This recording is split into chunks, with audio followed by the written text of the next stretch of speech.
Hello everyone, I am back.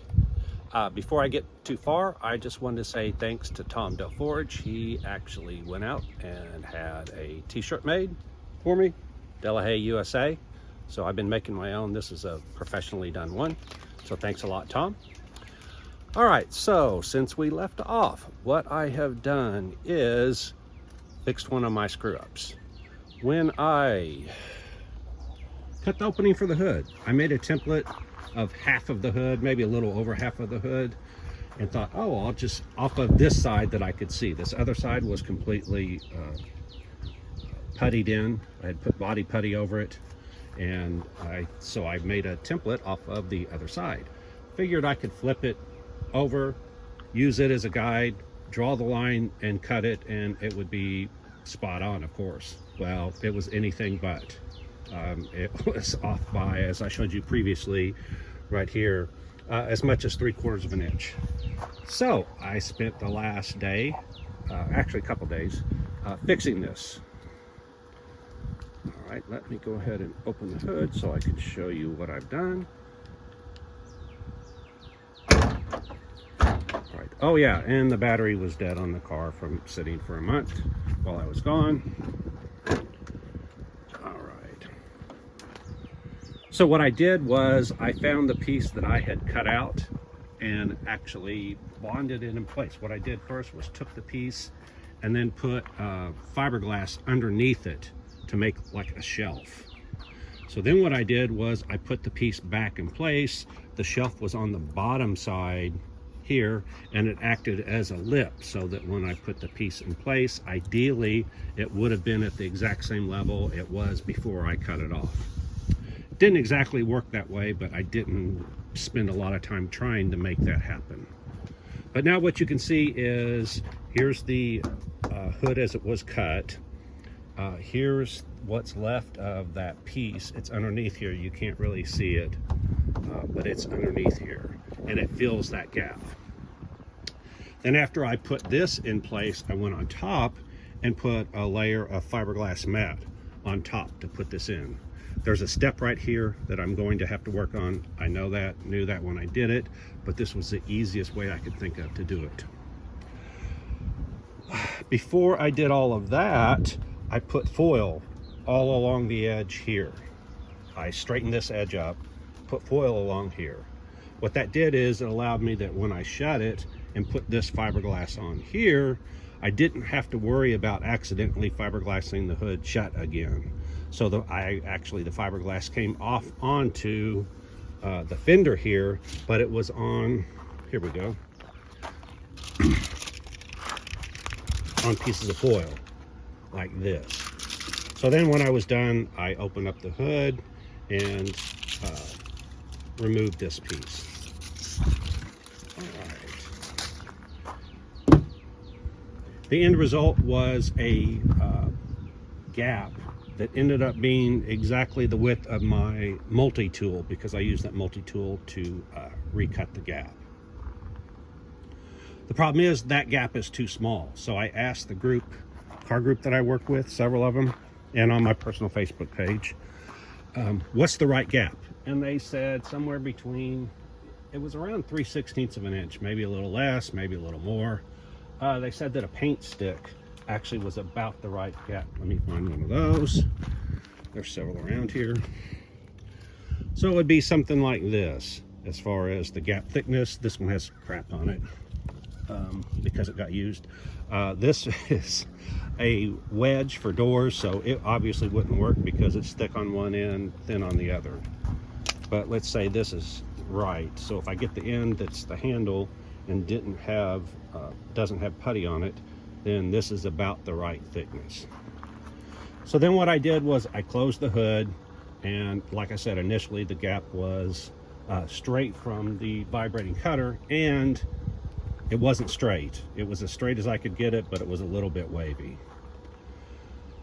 Since this edge on the fender was, I had to pick one edge or the other as the reference. So I picked it as the reference. So then I took my long sanding block and then went along this edge. See if I can do this without hitting the pause button. like this, and then I just sanded. What this did was it made sure that this was relatively straight. It's not going to be perfectly straight, but it's relatively straight. Then what I did was I kept opening and closing the hood and making marks where it was closer and needed to be sanded all along there, and I worked my way from one end to the other. Each time I closed the hood, I also made a reference mark on the hood and did the same thing. So now what you see is it's not perfect. That was not my intent. My intent was get it close enough so that I can put something in between here that's thinner than the target, say this right here, the thin end of this, and glue a piece of sandpaper on one side. Go ahead and use this after I get this absolutely straight, or as close as I can. Use this as the reference side, put the sandpaper on this side, and then as I go along, I'll put this in here and I'll sand right through here. So there's a place where I can get in here that might be a little wide. Let me see. If I look, yeah, that's a tiny bit wide. Not bad, but it's a little bit wider than I would ideally like. But it's really close. So what I'll do is, like I said, I'll find a place where it's wide enough to get this thin piece in, or I'll get a thinner piece in, put sandpaper on there, and I'll use this side as a guide, and I'll just sit here and sand all the way along this edge until I get exactly, let's do it, this much of a gap all the way through. So you can see right there, there's a bit of a dip. This needs to be built up. Let's see, and then there's a wide spot. So the idea now is go look at the wide spots and see what's making it wide. In this case, that's wider than the rest. You can see it's a small gap here, gets a little bit wider there, gets a little narrow there. All right, so what I would do is look at this and see, okay, that's a little bit wider than the rest, but this won't fit in there. So that means it can be thicker. So what I would do, since this looks straight, there's a little bit of a hump right there, but overall this looks straight, so that's where this would come in. Put it in here. See, that's just wide enough to fit. So I would put the sandpaper on here, and I would go down here to where it hits and just keep sanding until I get the rest of it to match this gap, because even this gap is a little bit narrow. All right, all of that's going to be very time consuming. I'm not going to work on that right now, but I just needed to get this to where it was close enough, which it is. The other thing that I did with this, again, got to make sure I don't hit the stop button. I did that on a previous video and ended up scrapping the whole video just because I'm honestly too lazy to edit these and paste them together. I have all the software. I used to do a lot of video editing on the web when it was all new. Haven't done it in years. And one of the things is the hood doesn't pop up like it should.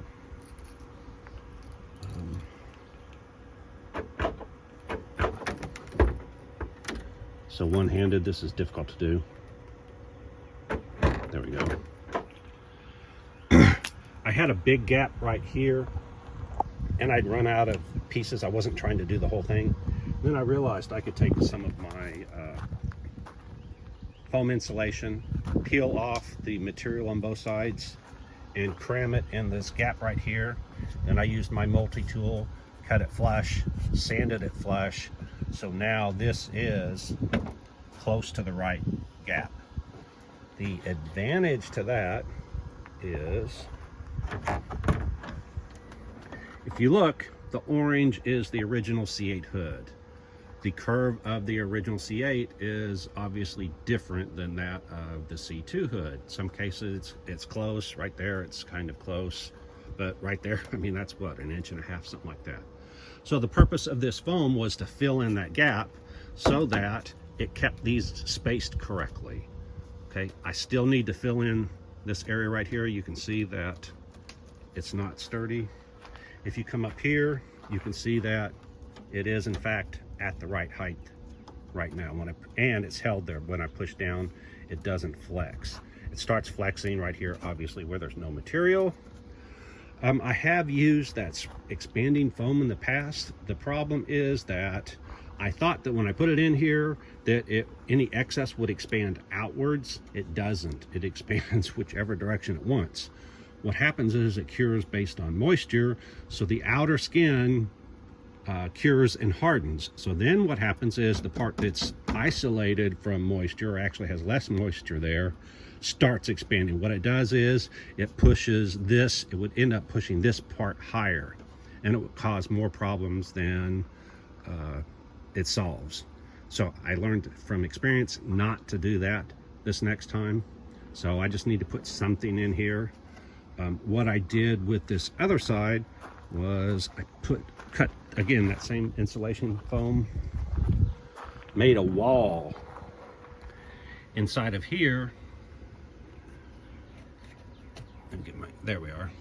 Inside of here, that was, I don't know, about 3/8 of an inch inset. So I actually cut it to where the foam fit right here, and then right here, and then I pushed it in. And so then I got fiberglass mat and put it in here. So this is solid, and that ties these two pieces together. Stopped right here. So I need to continue on. Whoops, my finger's in the way. There we are. Stopped right here. Need to continue on. You can see it's not attached, and it actually broke loose right there. But again, I wasn't trying to get, at that point, I was trying to get it attached to the top surface. Then later I can go in and easily attach it to, there we go, this bottom surface right here. Sorry, it's hard to watch what I'm doing and point to the right. But you can see the same thing here, all along here. This is not solidly mounted, but if I just push it down and do another layer of fiberglass. I should have sanded all this, but I'm lazy. All right, so all of this is so that I can use the factory C8 mounts. People have been giving me a hard time about, well, why didn't you just completely remove the C8 body when you started this? Well, the reason why is I didn't want to have to remake all these mounts. Okay, I'd have to redo these holes, these cuts, these mounting holes, this lip, all of that. That's a lot of extra work. Why not go ahead and use what's there? So my goal now is to tie the top surface, the C2, to the mounting points of the C8. So that way I will be able to, once I get this done, make a mold off of it, I will be able to literally just bolt this front end on and use the factory hardware everywhere. What that means is that this surface right here, there we go, the mounting surface matters. This vertical part right here doesn't really matter. I'm going to go ahead and probably reuse it, but it's not significant. The only significant thing is this top edge right here. So there would be nothing stopping me from coming in here and actually insetting this curve right here, you know, another 1/4 of an inch, 1/8 of an inch, whatever I wanted, because you're not going to see it. What you're going to see is this edge right here that extends, and you see from the top when I close the hood. Underneath you won't see what's there, so it wouldn't matter if this came in further or not. Here it's actually easier. There is, if you look, there's a step right there. This is the actual C8 fender that you see right here. So they did the same thing. Wherever it meets, protrudes from the actual mounting surface. So in this case, once I get this on, I can completely cut off, let's find my fingers, this lip right here and make this a straight pass from this fiberglass up here down to the orange piece down there. So that will make making a mold and a part much easier, because all of this will be a inset flat edge. If you look at the C8, it's even simpler than that. Not sure if you can see this, but what they did was, it's difficult to get fiberglass to cure when the thickness changes. So all of these places where it mounts would be a flange, and so it would be basically twice as thick as the material. what they did across the Corvette is they made L-shaped, basically brackets out of SMC or fiberglass. Everybody calls it fiberglass, but it's actually sheet molded compound, kind of a plastic fiberglass matrix. But what they did was they made all of these 90-degree pieces. And then what they did was they glued these 90-degree pieces to the bottom of the actual panels. I'm going to use that same approach. That way it's easier to make the body panels. It does require making a second piece and gluing it together, but if it's good enough for the factory, I think it's a good approach for me. I'm going to see, I'm sure I have some C8 pieces I've removed. It's not like there's not a lot I haven't removed. Am I still right side up? No. I don't know if this is going to screw things up. There we go. Now I'm back to right side up. Well, no, my numbers. Sorry about that. Hopefully you're not motion sick. Okay. Let's go over here and see. Here's the front fender. Let me flip this over. And you can see exactly what I'm talking about. Here's the top edge of the fender that you see. And then there's this L-shaped bracket. You can see there's actually a gap there. They didn't have to worry about getting it completely flush because there's holes are slotted. And if you look, this is an L-shaped bracket with little reinforcement pieces. So ideally, I could just cut this off and then reuse it. The problem with that is for every car I convert, I'd have to ruin the fender just to grab these brackets off of here. So instead, I'm going to duplicate all of these brackets in fiberglass and use them. But I'm going to use the same approach. I'm going to make these L-shaped brackets with the holes, and then I'm going to glue them to my fender and extend them however much it needs to be. The reason I didn't start off that way is because I don't know how much it ever needs to be because I don't know where the relationship is between the C2 fender and the top of the original C8 fender. So if you look, the challenge is that distance changes. There we go. Up here at the end, it goes down to virtually nothing. You get down here and what are we at? 3/4 of an inch, an inch, something like that. There's my finger for reference, if I can find it somewhere along here. There we go. Okay, so right there, you can see that's width of my finger is roughly 3/4 of an inch. So right there, it's 3/4 of an inch. And of course, it changes because this contour changes. Same way as the hood did.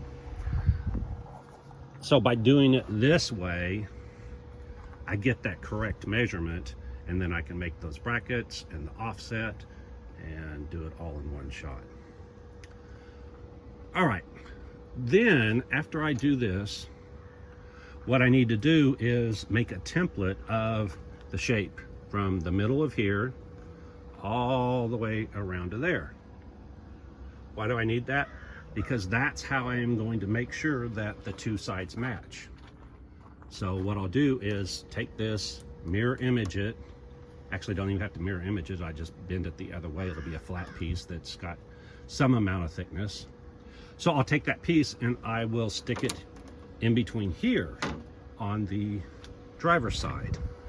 And what that will do is it will raise or lower this relative to the hood so that the two sides are the same. I have to do this because, as people have said, wait, you don't have a level ground. How can you make sure that both sides are the same? I'm not using the ground as a reference. I'm using the car as a reference. So if that side of the C2 hood at this spot right here, let me find a spot right there, okay? So if that spacer right there spaces the C2 hood correctly, if I make an identical spacer, mirror imaged, put it over here, and then attach this, fiberglass it in, then I know that the height of this has to be the same as the height of that, and I'll have a hood that's even across there. So rather than trying to use the ground as a reference and lasers and stuff like that and levels, that's how I've done it in the past. It's very tedious. It's very time consuming. It's way easier just to make spacers and say, hey, if this is an inch here, then, sorry, then if I go straight across to the other side and make it an inch, then I know the two sides are level. This assumes, of course, that the factory made this level. If theirs is crooked, mine's going to be crooked, but I have enough confidence in General Motors that they made it close enough to get past their quality inspection, and it's going to be close enough that it's going to be hard to detect if it's off. Okay, that's all I have for now. I just did want to show you where I'm at. People are all hitting me a lot saying, hey, where's your progress? What's going on? Another thing I did was I smoothed out this area right here. If you remember when I made this, the outer fender and the inner fender were separate pieces, and I attached them by the flange with screws. Then I cut in between the screws and fiberglassed that. Then I cut off the flanges and then fiberglassed that. While I was gone, my body guy, I only went to right here where this mark is, and there was a flange right there. I cut it off, and then he had put fiberglass mat on top of here. I use cloth because it's thinner, and all I needed was something to tie the two sides together. He used mat. The problem with mat is it requires a lot of finish sanding. My cloth required almost no finish sanding, other than where the edge of the cloth is. But again, all I'll have to do is take a sander, run it across here, and get rid of this. Another side note is, if you look, there are streaks here. It's white in a lot of places, and then there's this, looks grayish color. What this is when I made the parts, I lined the mold with gel coat. Let's say the gel coat was 20 thousandths thick, 25 thousandths, whatever it was. Okay, and then I put the fiberglass on there. When I'm sanding it, ideally I want to have the same shape as the mold. So what happened is, if the gel coat is a uniform thickness, that means when I sand through the gel coat down to the fiberglass, that I've sanded off 20 thousandths or 25 thousandths or whatever the thickness of the gel coat was, and now I'm down to solid fiberglass. What this means is, assuming my mold is accurate side to side, that means my parts will be accurate side to side, at least within 25 thousandths of an inch. Because if I sand off all of the gel coat, then I've sanded off 25 thousandths. If I haven't sanded off all the gel coat, then I sanded off less than 25 thousandths. But the most I would sand off would be 25 thousandths, because as soon as I see the fiberglass, I stop sanding on that spot. So again, the idea is to get it flat and smooth, but not sand so deep that I create waves. All right. Oh, and here's the flange I was talking about. If you look on the passenger side, the flange is still there. And then if you look at the fender, here's the separate fender. So I'm going to do the exact same approach. I'm going to put the fender in place, drill holes, screw the two together. I'm going to end up trimming this back edge so that it matches the other side, measuring from, I don't know, some reference point. I'll have to find out what reference point still exists on the other side. But I will cut this off, and then I will put that panel back in place. Then the challenge will be, how much did we alter this fender from the way it came out of the mold? I have a lot of templates, parts to make templates with, so we'll be using extensive use of those templates to ensure that everything ends up correct. My reference point, I just realized, is the C8 fender. If you look, there's the C8 fender, the factory fender right there. So when I put that fender in place in front of the C8, I will measure from the C8 fender back to here. That distance, I'll make a template, use the C8 fender as a reference, and that'll tell me exactly where to cut that edge. You can see the C8 exists all the way up to here. So that whole area right there can become a reference line. On the front edge, unfortunately, I had to move the fender opening significantly, so there's really nothing to reference there. But again, I can reference from this. All I need is a good reference point. This curve is going to make an excellent reference point because it can locate things in both the X and Y direction.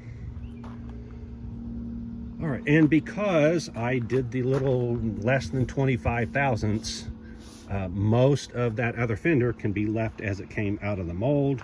I just have to go ahead and smooth things out, attach them together, and do all of that. Ideally, I wish I could take this off, screw that fender assembly in place, trim it to the right length, then flip this whole thing upside down and reinforce this seam from the back side. That would make it to where then I could just cut off this flange and cosmetically feel that, because the fiberglass on the back side would structurally tie the two together. The problem is I don't want to take this whole front end off. I may end up having to do that anyway, but at this point that seems like a lot of work. It's a trade-off. Which is more work, filling this in and then having to smooth it out, or taking this entire front end off, flipping it upside down and doing it from there? The reason why I'm not going to take it off and flip it upside down is because we had to flex the front body a little bit to get it to match up with the C8. It wasn't much, but it was a tiny bit. So this piece right here used to be solidly mounted. You can't tell. You can see the hinge is what's causing the problem. Anyway, if it wasn't for that hinge, this would fit. I purposely cut it with the vibrating tool because it has a very thin kerf. So if you were to glue this back in place, you can see that this edge right here, back here, is slightly off. So what we had to do was had to cut it and then flex it a little bit like that. Okay, so if I just put all of this thing together and tried to bolt it up, we would have that challenge that, oh, wait a minute, they're not exactly mounted together. What's going to happen is when I put the outer fender in place and screw everything together, there's just a tiny bit of flex, well, not much, but between the fender and this, the two of them will, I'll make them meet. And so that way, both sides will be the same, because we, again, use the same dimensions, use the same reference locations, use the same mounting locations. So that will take care of that. So my body guy I asked him what to work on. I didn't want to step on his toes. He's been doing a great job of working on this side and getting everything looking great. So I don't want to mess with that. Oh, by the way, it rained for about an hour this morning. That either means it's going to be nice today, or it's going to be unbelievably humid today. Temperature's going to drop. Tomorrow it's supposed to be right at 100 degrees Fahrenheit here. Today it was only supposed to get up to 90, plus and it would have been great if it would have stayed overcast, which it did this morning, and didn't rain. But then I think it was like 11 o'clock, 12 o'clock, I don't know what. It started raining, and it rained pretty hard. You can see that there's water. That is literally just from this morning, that water. So it was enough to make me go inside and take a break. I tried to work through it, but the wind was blowing too, so I would have had to have a huge canopy to keep the rain off. It just wasn't worth the effort. But anyway, you can see that he's done a good job. He's doing great. I don't want to jump in the middle of what he's doing and screw it up. So I'm going to leave this part of the car to him, let him work, and I'm going to do the other part. Like I've said before, I'm the rough guy. I get the rough pieces in place, and then I rely on him to smooth everything out and make it look good. So that's what I'm going to do next, is put these panels, body panels, on just like they come out of the mold, get them mounted the same between the two sides, and then say, okay, Alcalbo, now add putty wherever, body filler or fiberglass. He tends to use fiberglass first. So add fiberglass or body filler or whatever it takes to make the two sides look the same. One other small thing is where the C2 meets the C8. Okay, the headlight is going to cover this bucket right here, so none of this matters visually. I might have to cut a notch here because I'm pretty sure the headlight comes straight down. So this is going to get in the way, but again, it's hidden, so it doesn't really matter. This is all cosmetic, that's solid, so I won't mess with the airflow. The point of this is that doesn't meet correctly. So I cut a piece, I went and found I save all the parts that I cut off because of stuff like this. I need these two to meet each other. I could just come straight here, but then this surface would come in like this, and then it would make this angle right here and then come back. I'm thinking it might look better if I did that and blended that in. So I started trimming it with a rotary tool. So at some point I'm going to continue trimming it until it actually fits. It's hitting something. Put that in there. What I wanted to do was tape that in there and make sure that this looks like I want it to. And if it does, then I'm going to put that in there, blend this in at some point, and that will get these two to where they meet each other. This area sunken in right here is going to be a grill. I've seen them black, I've seen them chrome. Haven't decided which way to go with that. I'll decide that later. One of the things I want to do is I want to keep the C8 front piece clear as much as possible, because they make front spoilers that go on the C8 that actually help with downforce.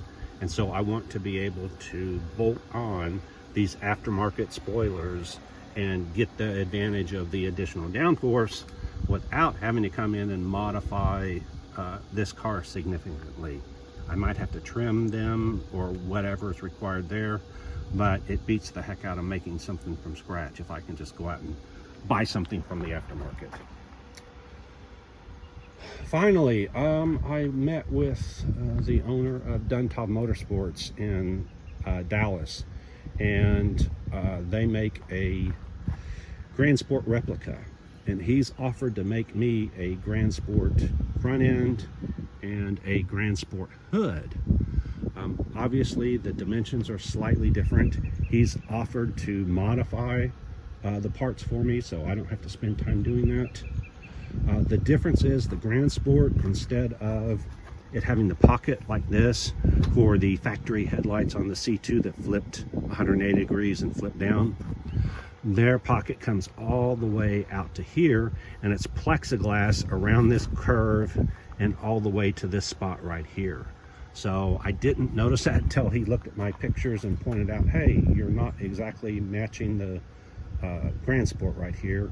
Here's what it is. And so he showed me several Grand Sports, two of them plus a hood assembly plus the mold, and showed me what it would take to do that. The other thing is I want to put a Grand Sport hood on this. I am not a fan of the they call them floor mat hoods. This had a depression in there, and it literally was just looked like a floor mat there. You can see I got rid of it on this hood because at least this is better than the floor mat. Some people like the other hood. I can't remember what the name of it is. That would be an option, not what I want to do on this car, but that would be an option. The problem is time. There's less than 2 months between now and when this car has to be finished. He said it'd probably take 2 to 3 weeks to get that hood in there. I know, hood and front end. I know after he gets it done, no matter how good he tries to make it, it's not going to just bolt on here. There's going to be some body work required to make it fit. So what I'm going to do is I'm going to finish this like it is, and then go ahead and have him make the front end and the hood, And when I show up in the Street Rod Nationals the first weekend of August, I will have this car finished, and with it, beside it, I will have the actual Grand Sport front end and Grand Sport hood as options if someone wants to go Grand Sport. The other thing is, I didn't like the Grand Sport fenders when I saw them in pictures, but see it in person and it looks completely different. So something I would do is possibly get rid of these 3 vents, put the Grand Sport fender on here, and then we come around to the back, and I've already discussed the fact that this is different than the Grand Sport, so we can make modifications to make the back look like the Grand Sport.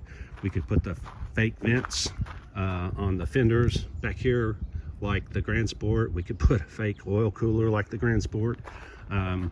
It's just, the sky's the limit as far as how close we want to get to what the Grand Sport looks like. While I was digging for that missing piece, I also found the piece I had cut out for the license plate. So let me go back here. And unfortunately, I left my camera stand, phone stand, up in Dallas. I'll get it next time. But anyway, this is, I'll have to back up, what got cut out of here. We could reattach it and then drill those holes that we've been talking about across there and just use this license plate mounting. That would require notching this bottom black piece. Again, it's not out of the question. I just was trying to not modify this piece so that it's one less thing that we have to do. But if we have to modify it, that's fine. I just thought, I wonder if I could make a pocket here. In other words, I'm thinking out loud. Okay, so where this overlaps, instead of it being on the outside, what if I put it on the inside? And when you put the license plate in, you'd have to slide it in and then put it up. But that may make it to where I don't have to modify this bottom piece. Then again, these attachment points, I'm feeling the attachment points back here.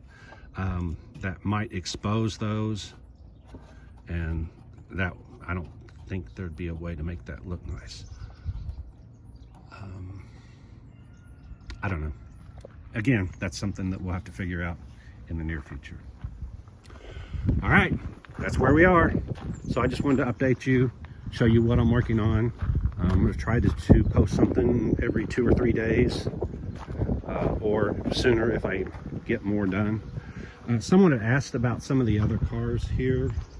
I don't know what they're talking about. I mean, they said the car, well, in front of the Corvette. Well, which car in front of which Corvette? If you are asking about this one, this is a C6, which is what these molds were originally made for. So what I did was I made a quick set of molds and put it on here to see how much modification is required to a C6 to make this work. The reason why is I want this out of carbon fiber instead of fiberglass. But before we commit to making it out of carbon fiber, I wanted to make sure the body panels actually worked the way they were and wouldn't require a lot of rework after they come out of the mold. From what I can tell, it's going to be pretty close to fitting. So I've already talked to the guy about having carbon fiber body panels made from these molds. I'm just waiting to hear back on him as far as his schedule and when he could do that. The final thing is I plan to make a trailer to match the car. Both of these cars, since they're similar, not the same, but they're similar. So rather than throw away these fiberglass parts, I'm going to make a trailer out of them. I already looked at like a Harbor Freight trailer or something like that. I can just buy one of those, take the front end, the back end, attach them together, size them however it needs to be, trim it, and then just bolt that onto the Harbor Freight trailer with attachment points. Make a box out of it. The hood would obviously open and close so that you could get into it. I'd have some kind of either fake headlights, or I could just cover that up to where it would look like the headlights are closed, and that would work. Same thing with the back. The back, I would make it to where it opens and closes. I'd have to do something, possibly do something on the hood area. I'm sorry, the roof area. Or I could just make it flat across the top. I don't know. The reason I would lean towards the hood option is then my trailer could have the split window. So even if my car doesn't have the split window, the trailer it's towing would have the split window. Anyway, just a thought. Again, this won't happen until the earliest, the end of the year or the start of next year, because I'm under a crunch and it's going to be tough enough to get this first part of the project finished. All right, so there you go. Like, subscribe, hit the alert, and I found out that there's a thanks button down there. If you look at that thanks button and you click on it, it gives you the option to donate some money towards this project. As you may know, I'm paying for all of this out of my pocket right now, trying to get this finished. I think I have enough money to make this happen, but you know, obviously more money can't hurt. It would allow me to hire more stuff of this to be done instead of me having to do so much of it, me and Akobo and Jake, to do so much of this. At some point, I need to go off and send this car off, get it to a certain point, send it to a body shop and have it done. That's going to cost money. The custom wheels and tires still need to be done. That's about $10,000. Like I said, I think I have enough money to make this happen, but it would suck to run out of money in this effort. So that's just an option. Again, entirely voluntary. If you want to throw some money in the hat, great. Otherwise, don't. I obviously am not going to make you. I thought about creating a Pantheon page, but it would take time, and I don't have any spare time whatsoever. So rather than do that, if you hit that thanks, that does the same thing without requiring me to go off and create a Pantheon page. Okay, so there we go. If you don't know what I'm doing, well, you don't know jack. See you next time. Bye.